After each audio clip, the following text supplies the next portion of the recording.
चलिए भैया, हम लोग हड़प्पा सभ्यता के अंतिम पड़ाव पर अब चल रहे हैं, है ना। कुछ चीजें अभी बाकी हैं, बहुत छोटी छोटी चीजें हैं। मुख्य चीजें आप सब जान चुके हैं, ठीक। लेकिन अभी जो बाकी है वो भी बहुत अधिक महत्वपूर्ण है। जैसे हड़प्पा सभ्यता से संबंधित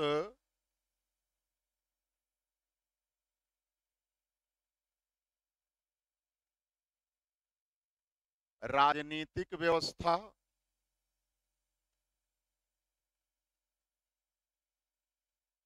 सामाजिक व्यवस्था,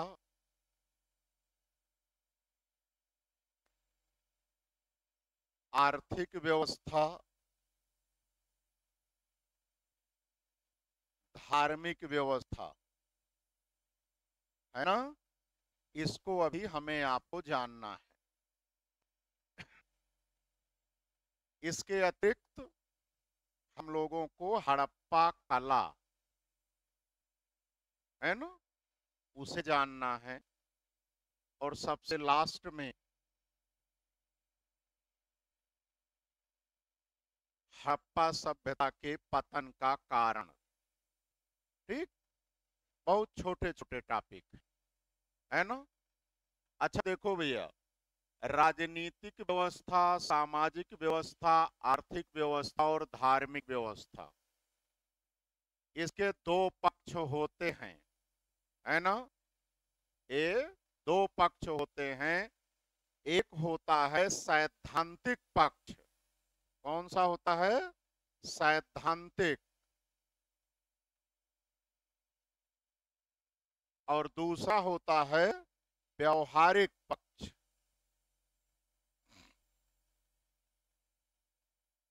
ठीक। तो इसके सैद्धांतिक पक्ष को तो हम जान ही नहीं सकते तब तक जब तक हड़प्पाई लिपि को पढ़ने में सफलता प्राप्त ना हो जाए। इसीलिए इसे हड़प्पा सभ्यता कहा जाता है, संस्कृति नहीं कहा जाता। वैदिक संस्कृति है। संस्कृति तथा सभ्यता दोनों है, वैदिक सभ्यता तथा संस्कृति दोनों है। लेकिन हड़प्पा संस्कृति नहीं है, सभ्यता है। हमारी प्राचीनतम संस्कृति वैदिक संस्कृति है, हड़प्पा नहीं है। हड़प्पा सभ्यता है। संस्कृति विचारधारा का सूचक है। जिस विचारधारा के आधार पर हम अपना जीवन जीते हैं, आचरण करते हैं, व्यवहार करते हैं, उसे संस्कृति कहा जाता है।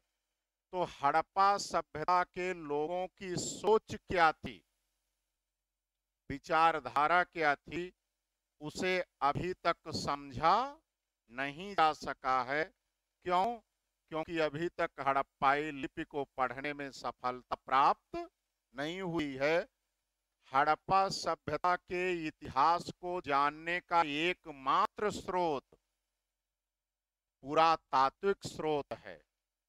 पुरातात्विक सामग्रियां हैं, यानी उत्खनन के परिणाम स्वरूप जो कुछ हमें प्राप्त है, उसी के आधार पर हम हड़प्पा सभ्यता का अध्ययन करते हैं। तो सैद्धांतिक स्तर पर इनका राजनीतिक विचार क्या था, कुछ नहीं कह सकते। सामाजिक, आर्थिक, धार्मिक किसी भी मामले में इनके सैद्धांतिक पक्ष के विषय में कुछ नहीं कहा जा सकता। जो भी पुरातात्विक सामग्रियां हमें प्राप्त हैं, उसी के आधार पर एक अनुमान लगाया जाता है, ठीक। यद्यपि अलग अलग विद्वान इतिहासकारों ने अपनी अलग अलग राय व्यक्त किया है, लेकिन एक सामान्य निष्कर्ष यही है।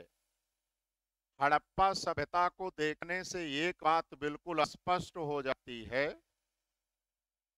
कि वहां व्यापार वाणिज्य की स्थिति बहुत उन्नत थी। व्यापारिक गतिविधियां अपने चरमोत्कर्ष पर थी। इसको देखकर विद्वान इतिहासकार यह निष्कर्ष निकलते हैं कि हड़प्पा सभ्यता का शासन वणिक वर्ग यानी व्यापारी वर्ग के हाथों में केंद्रित था। यह एक सर्वमान्य अनुमान है। ठीक? अब रही बात सामाजिक व्यवस्था के विषय में, तो सैद्धांतिक पक्ष इसके भी विषय में कुछ नहीं, व्यवहारिक ये अनुमान लगाया जाता है कि इनका समाज 4 वर्ग में विभाजित था, है ना। एक विद्वान वर्ग, दूसरा योद्धा वर्ग, तीसरा व्यापारी तथा शिल्पकार वर्ग और चौथा श्रमिक वर्ग।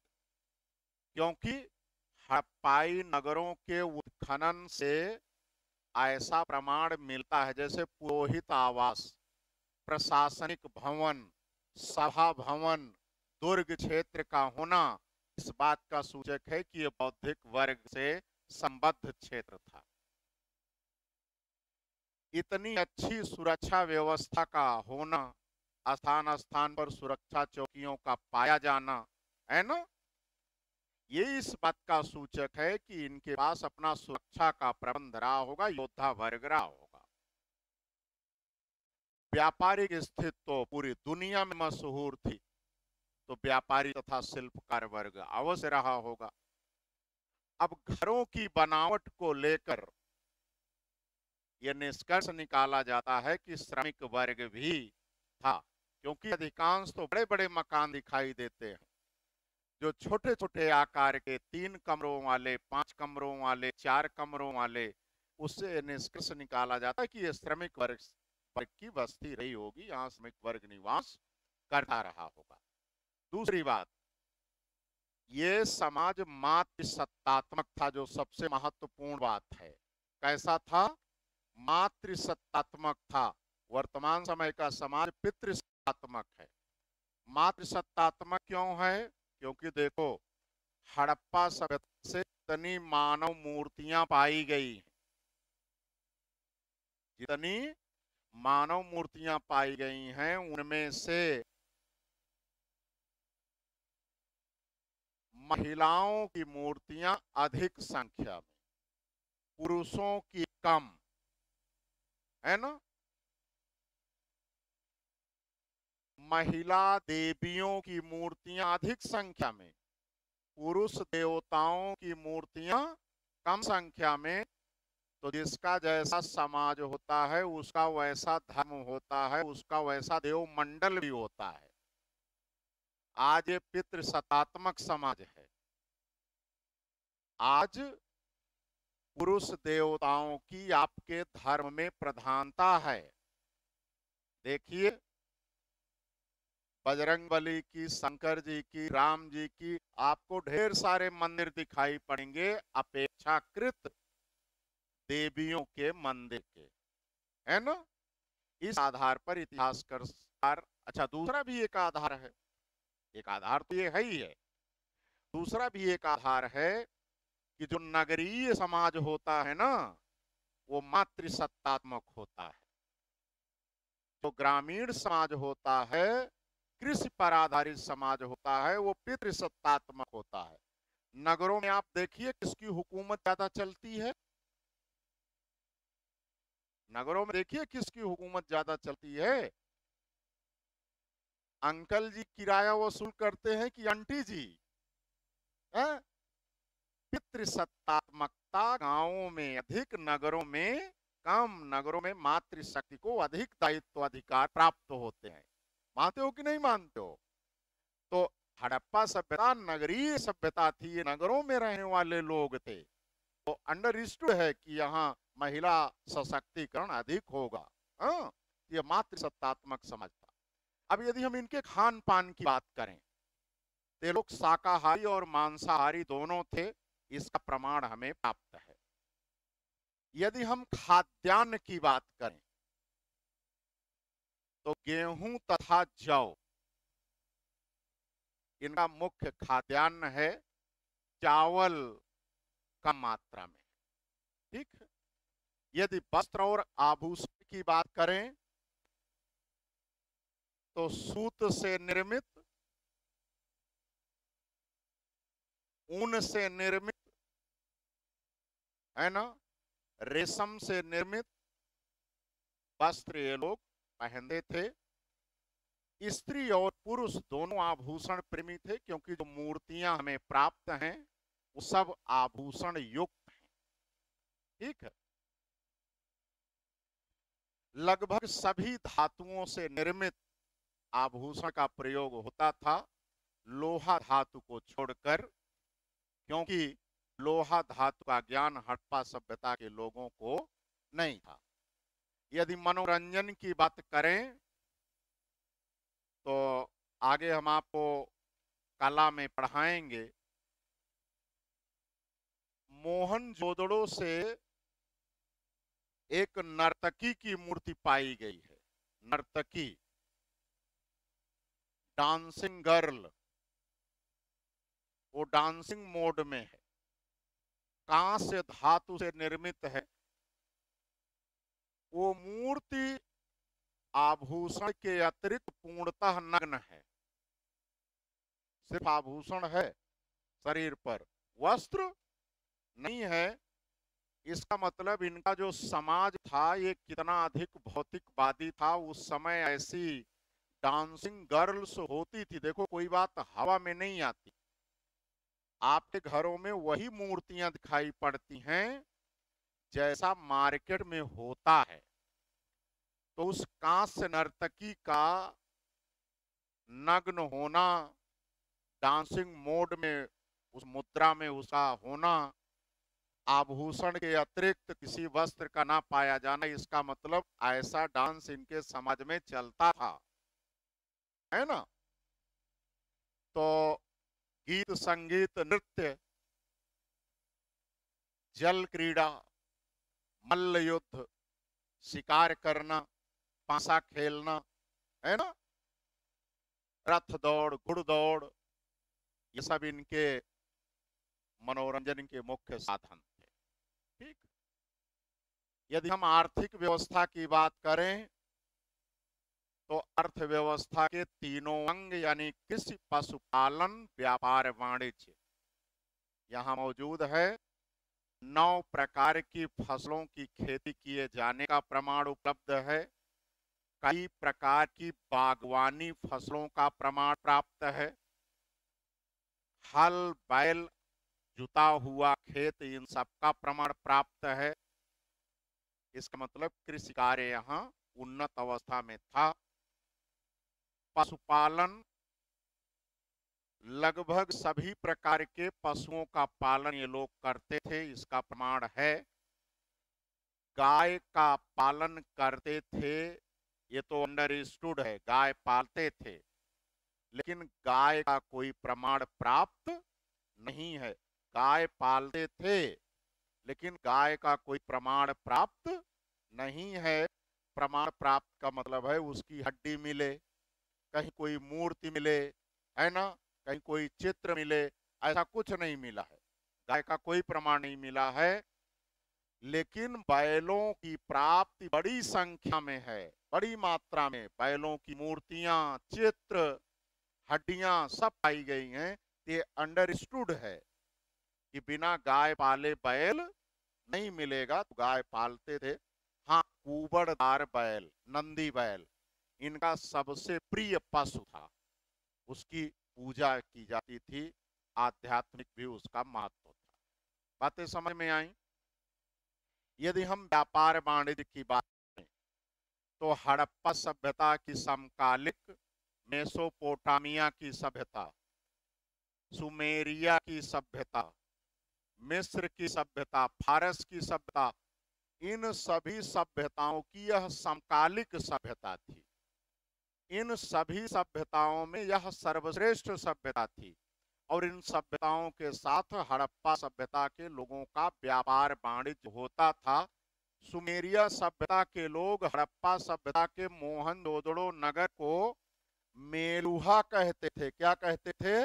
मेलुहा। और ये ऐसे थोड़ो ना है हवा में, सुमेरिया सभ्यता से एक अभिलेख पाया गया है, एक अभिलेख पाया गया है राजा सारगौन का। राजा सारगौन, सुमेरिया के राजा थे सारगौन, उनका एक अभिलेख पाया गया है। उसमें हड़प्पा सभ्यता के मोहनजोदड़ो नगर से आयात की जाने वाली वस्तुओं की सूची दी गई है कि सुमेरिया सभ्यता के लोग मोहनजोदड़ो नगर से क्या क्या आयात करते थे। सुमेरियाई लिपि को पढ़ा जा चुका है, उसमें क्या लिखा है स्पष्ट है। वो अभिलेख भी इस बात का सूचक है कि हड़प्पा सभ्यता के लोग विदेशों के साथ व्यापार करते थे। आंतरिक वाह्य दोनों व्यापार होता था। स्थल मार्ग, जल मार्ग, इतने बड़े गोदीवाड़ा का पाया जाना, बंदरगाह का पाया जाना, 6 बंदरगाह नगरों का होना, नाव का चित्र कई स्थानों पर मुहरों पर पाया जाना इस बात का सूचक है कि जल मार्ग के माध्यम से ही व्यापार वाणिज्य होता था।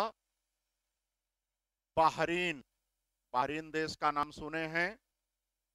सुमेरिया सभ्यता और हड़प्पा सभ्यता के मध्य बहरीन मध्यस्थ देश का कार्य करता था। उसे उस समय दिलमुन कहा जाता था, दिलमुन कहा जाता था। इस दिलमुन को सूर्योदय का देश, हाथियों का देश कहा जाता था। सिक्कों का प्रचलन नहीं था, हड़प्पा काल में सिक्कों का प्रचलन नहीं था, इसलिए व्यापार वस्तु विनिमय के माध्यम से किया जाता था। माप तौल की इकाइयां मौजूद थी। तराजू का पलड़ा हमने आपको बताया ही। ढेर सारे पत्थर निर्मित बाट तौल के लिए पाए गए हैं। ये जो भार माप की इकाई थी, तौल की इकाई थी, ये 16 के गुणज में होती थी। किसके? 16 के गुणज में होती थी। दैट मीन्स, जैसे देखिए, अगर सबसे छोटे आकार का बाट 2 ग्राम का है आज की डेट में, तो उससे बड़ा जानते हैं कितने का होगा? 16 के गुणज में। दैट मीन्स 32 ग्राम का। समझ में आई बतिया कि नहीं?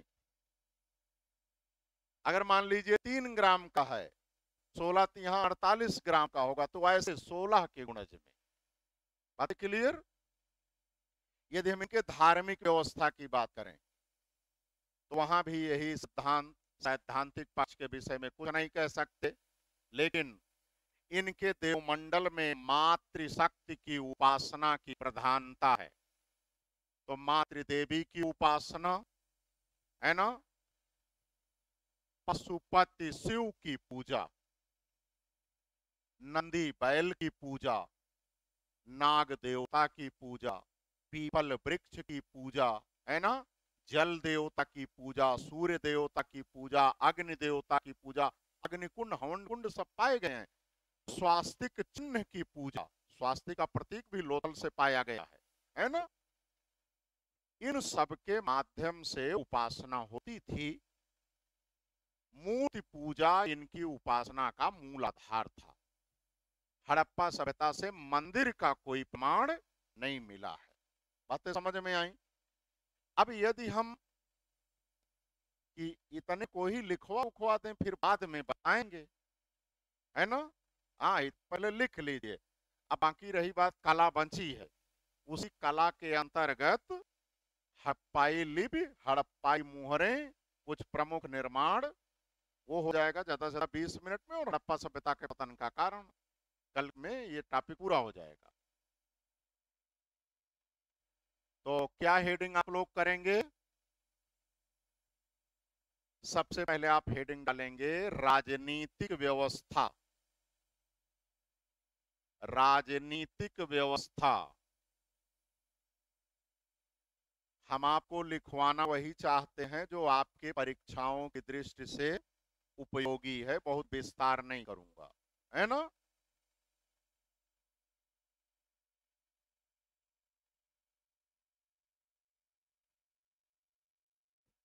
राजनीतिक व्यवस्था हेडिंग हो गई, लिखिए। लिखित सॉरी अभी लिखे नहीं है, लिखिए एक सेकंड। हड़प्पा सभ्यता के, लिखिए, हड़प्पा सभ्यता के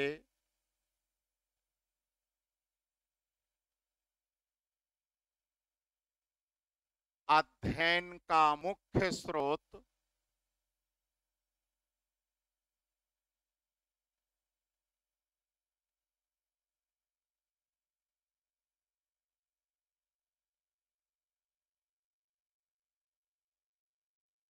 पुरातात्विक सामग्रियां हैं।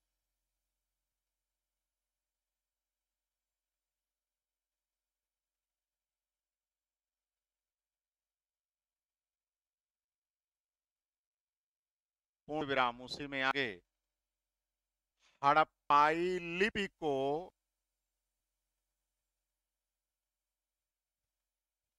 अभी तक पढ़ने में सफलता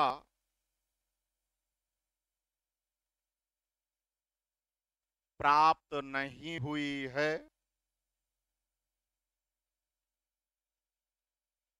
अतः अस्पष्टतः कुछ नहीं कहा जा सकता।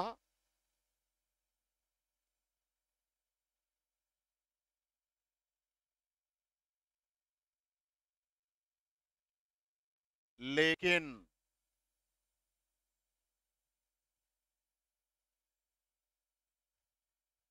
हड़प्पा सभ्यता की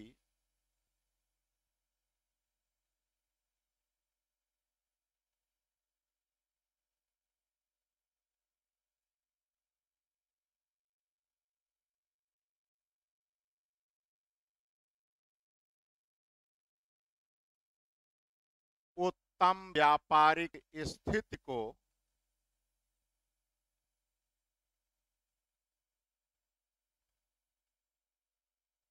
देखते हुए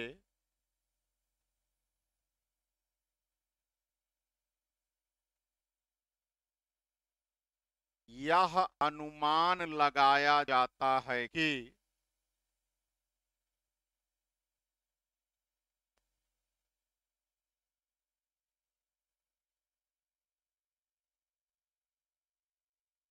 यहाँ का शासन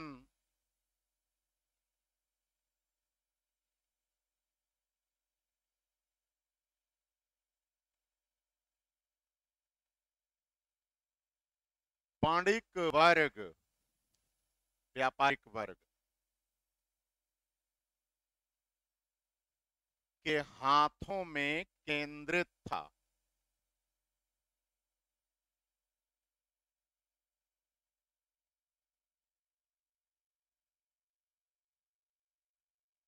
अगला फैक्ट, नई लाइन से, प्रसिद्ध इतिहासकार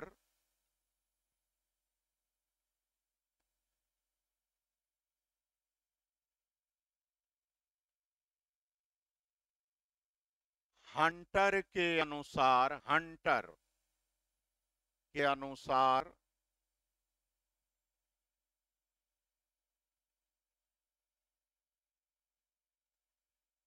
हड़प्पा सभ्यता में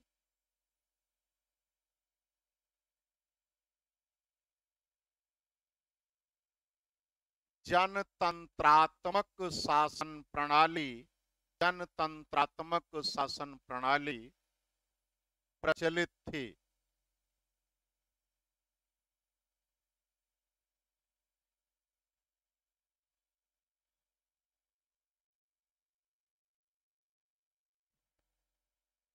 अब हेडिंग डालिए सामाजिक व्यवस्था।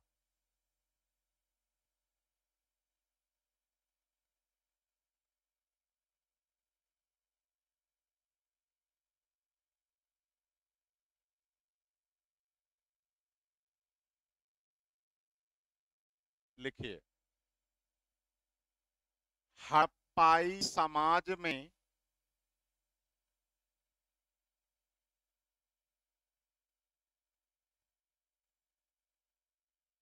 चार वर्ग मौजूद था।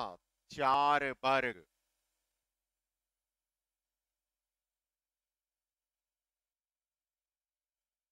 नंबर एक, विद्वान वर्ग।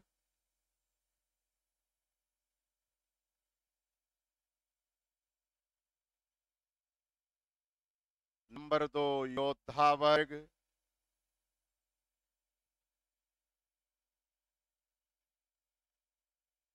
नंबर 3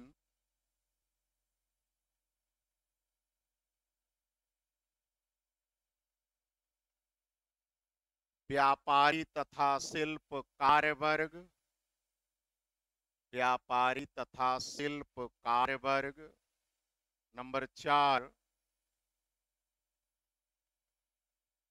श्रमिक वर्ग।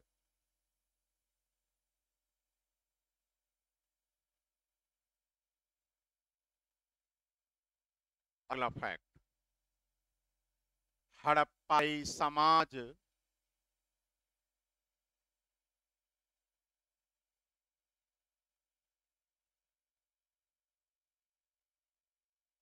मातृसत्तात्मक था।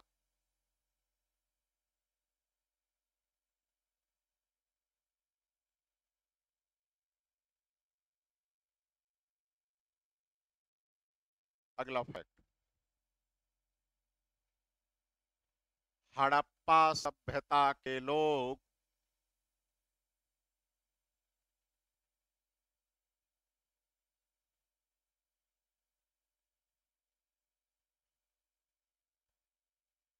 शाकाहारी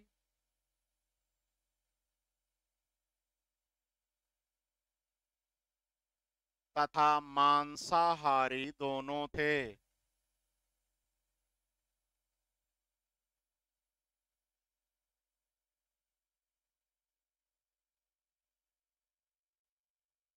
अगला फैक्ट, हड़प्पा सभ्यता का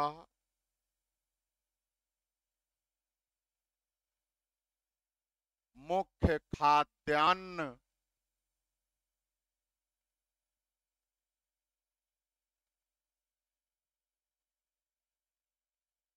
गेहूं तथा जौ था।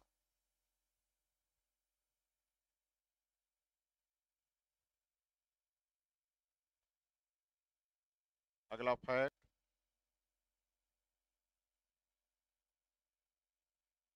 मिष्ठान के रूप में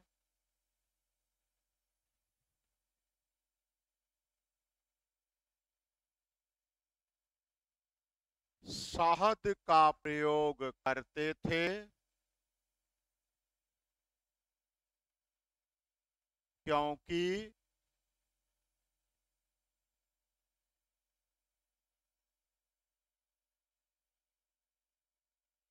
गन्ने की खेती का ज्ञान नहीं था।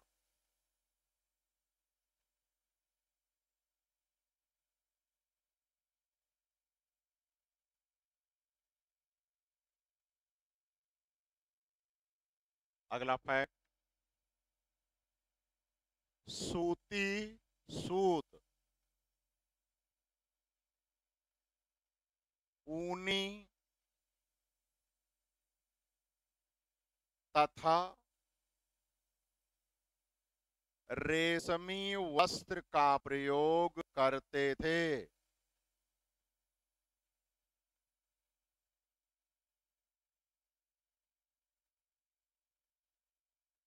अगला फैक्ट,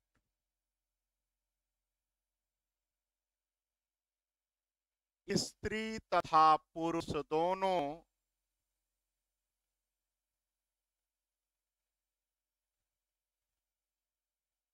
आभूषण प्रेमी थे।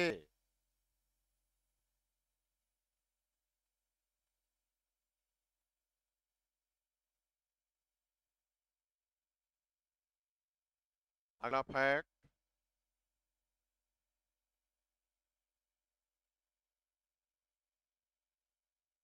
मल्ल युद्ध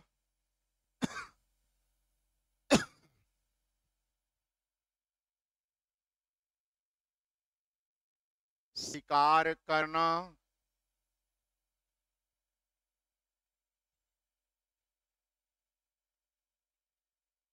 पांसा खेलना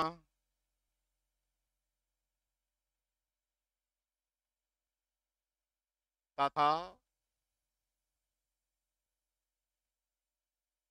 नृत्य नृत्य संगीत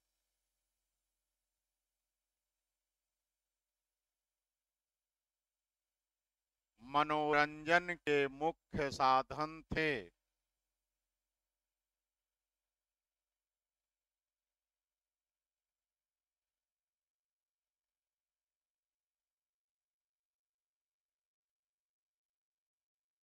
ठीक है,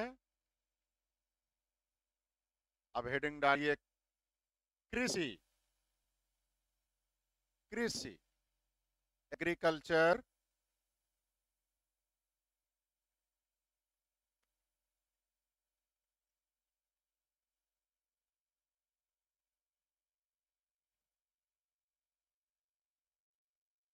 बोलें। हड़प्पा सभ्यता से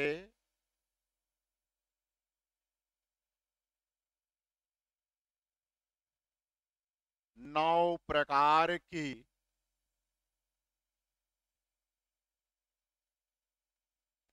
फसलों की खेती का प्रमाण पाया गया है।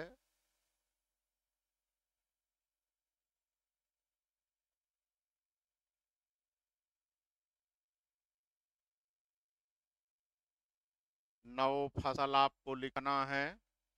नंबर 1 जौ,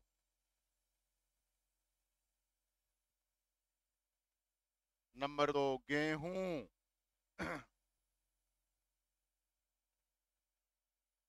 चावल, बाजरा,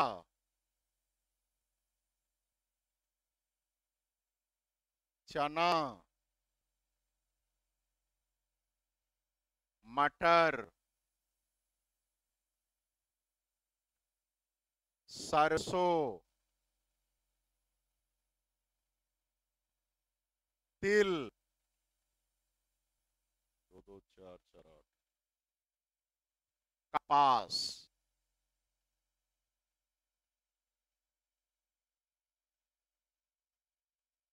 अगला फैक्ट, संपूर्ण विश्व में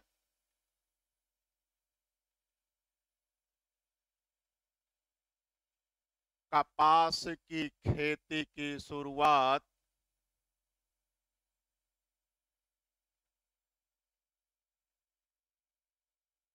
हड़प्पा सभ्यता के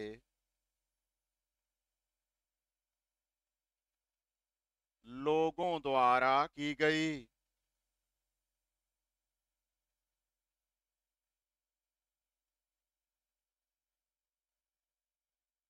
अगला फैक्ट, हड़प्पा सभ्यता के लोग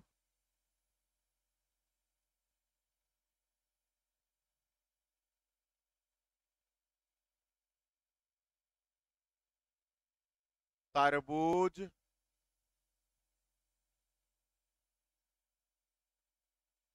खजूर,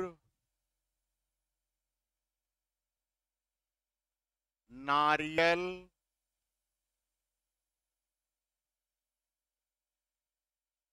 अनार, केला, आंवला,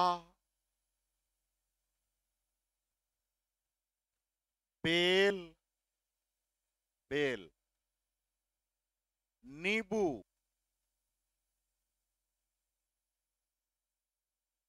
आदि की भी खेती करते थे।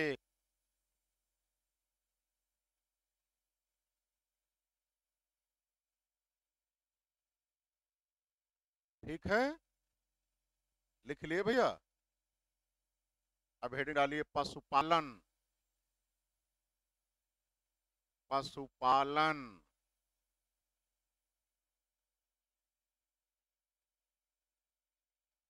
बोले। हड़प्पा सभ्यता के लोग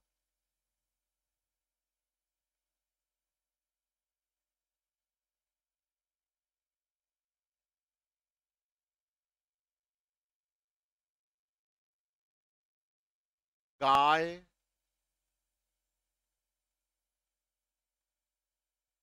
बैल,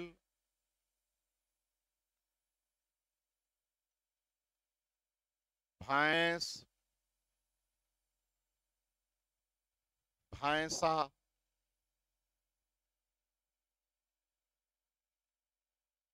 गैंडा,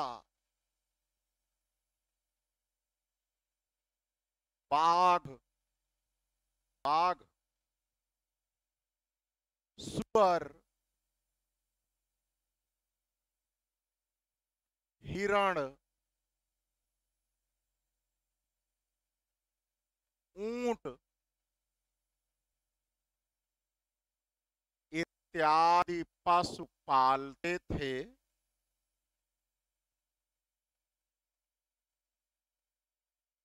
लेकिन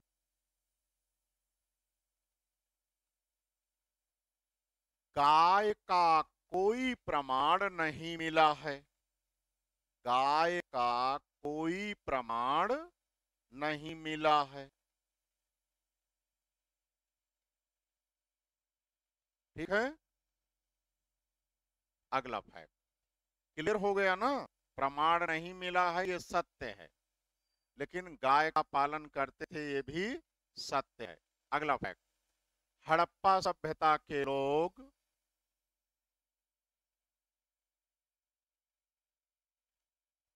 खरगोश,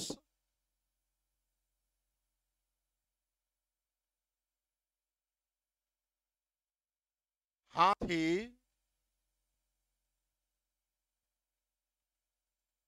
बंदर,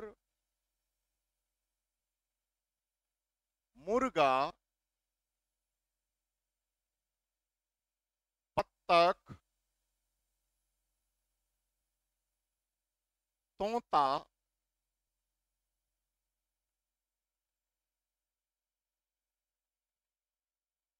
आदि से भी परिचित थे, क्योंकि ये सब मूर्ति के रूप में मिला है छोटा छोटा।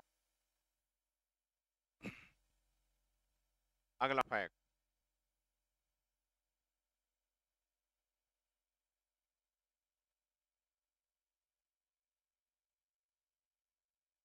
ऊबड़ वाला बैल, ब्रैकेट में आप लिख सकते हैं नंदी बैल।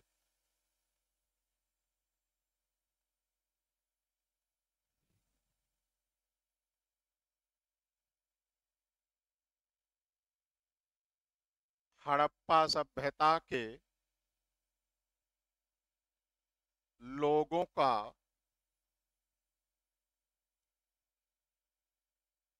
सबसे पवित्र पशु था।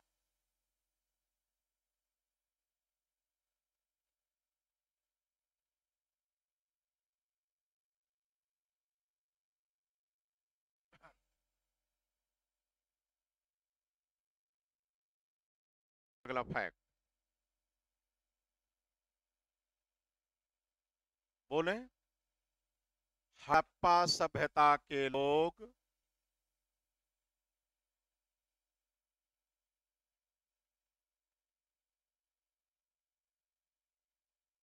आंतरिक तथा बाह्य, आंतरिक तथा बाह्य, बाह्य मीन्स विदेशी, दोनों प्रकार के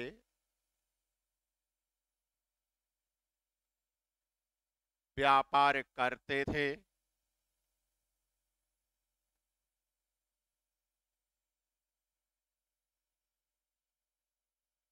अगला फैक्ट। स्थल तथा जल, स्थल तथा जल दोनों मार्गों से व्यापार होता था।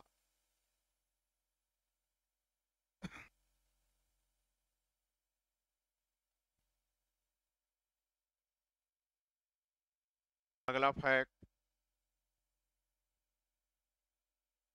हड़प्पा सभ्यता की समकालिक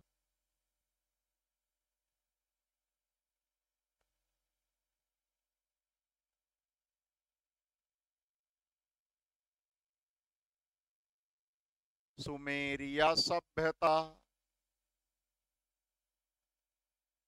समकालिक सुमेरिया सभ्यता, मेसोपोटामिया की सभ्यता,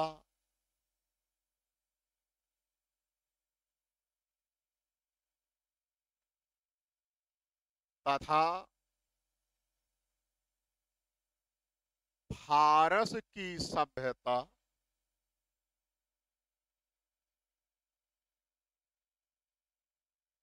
के साथ हड़प्पाई लोगों का व्यापारिक संबंध था।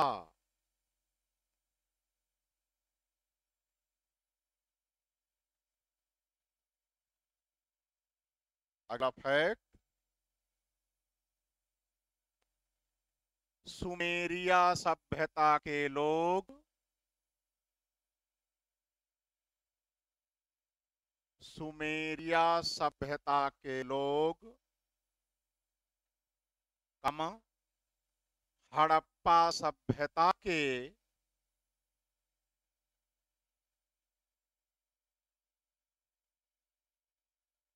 मोहनजोदड़ो नगर को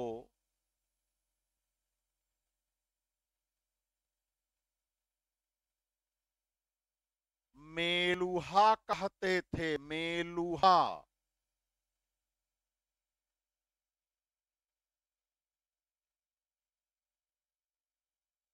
अगला फैक्ट,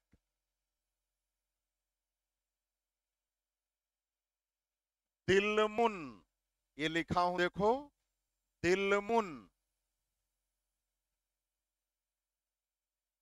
ब्रैकेट में बाहरीन। दिलमुन का मतलब वर्तमान समय का बाहरीन। कामा हड़प्पा सभ्यता एवं सुमेरिया सभ्यता के बीच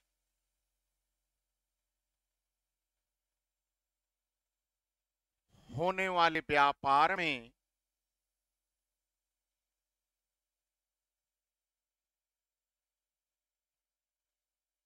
मध्यस्थ देश की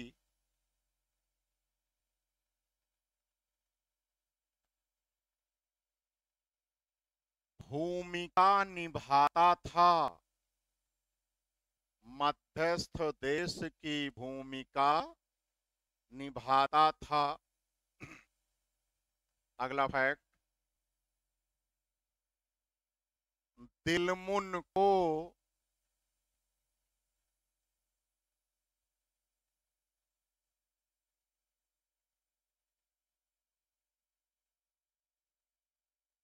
सूर्योदय का देश तथा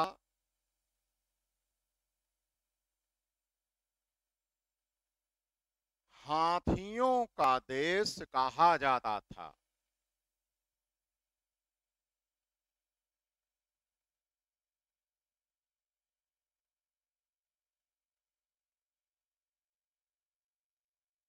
अगला फैक्ट, हड़प्पा काल में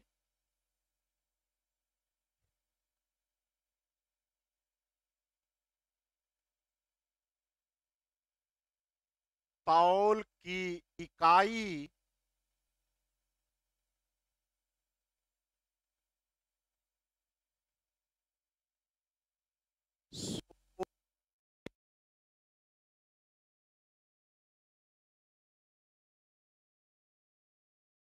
गुणज भार में होती थी। 16 के गुणज भार में होती थी।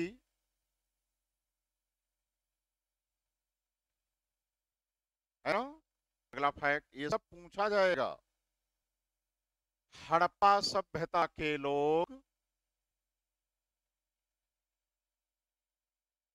डैश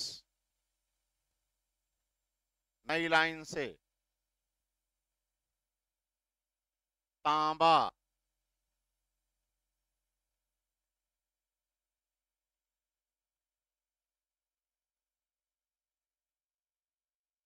खेतड़ी, खेतड़ी राजस्थान में है, खेतड़ी तथा बलूचिस्तान से, बलूचिस्तान से, फिर नई लाइन से, चांदी,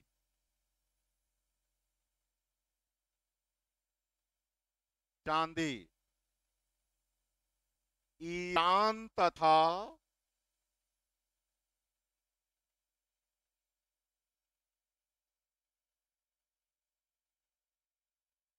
अफगानिस्तान से,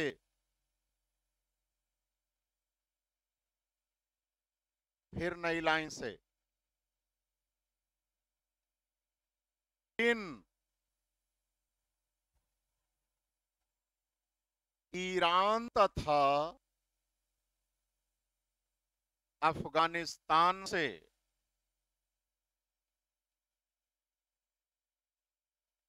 फिर नई लाइन से, सोना,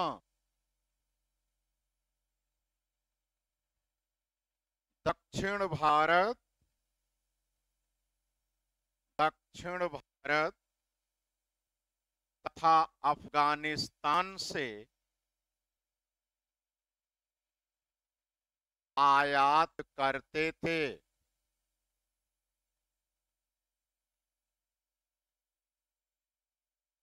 अगला फैक्ट, कहां से क्या आयात करते थे पता चला ना। अगला फैक्ट, हड़प्पा काल में सिक्कों का प्रचलन नहीं था, सिक्कों का प्रचलन नहीं था, इसलिए व्यापार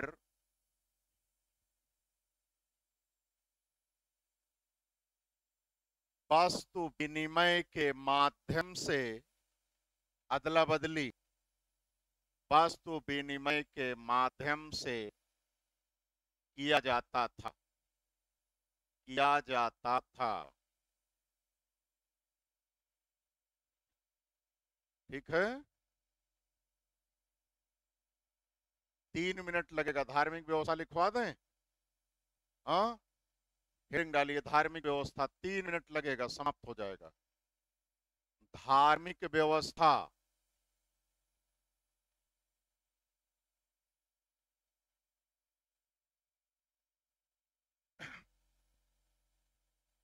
बोले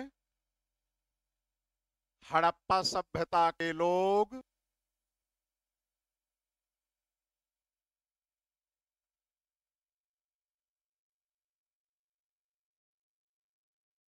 मातृदेवी काम, पशुपति शिव,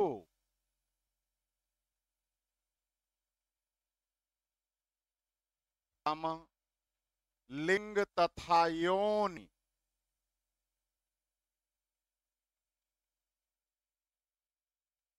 काम,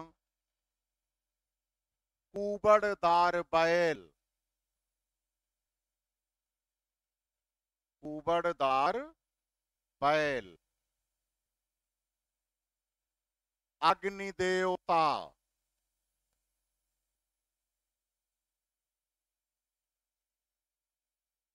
जल देवता,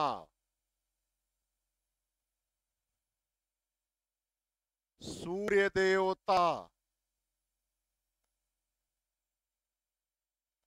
पीपल वृक्ष,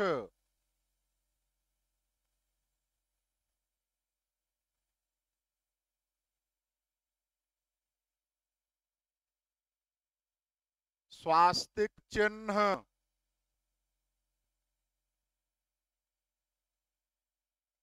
इत्यादि की उपासना करते थे।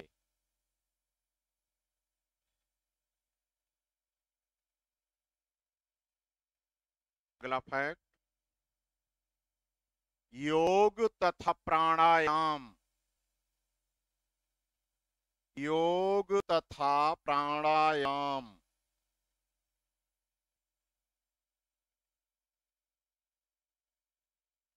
उपासना में शामिल था।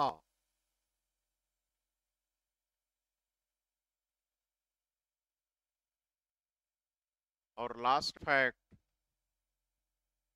मंदिर का कोई प्रमाण नहीं प्राप्त है। मंदिर का कोई प्रमाण नहीं प्राप्त है, लेकिन मूर्ति पूजा प्रचलित थी। मूर्ति पूजा प्रचलित थी। ठीक है, चलिए थैंक यू। शेष जितना बचा है कल हम लोग बड़ी आसानी से उसे पूरा कर लेंगे।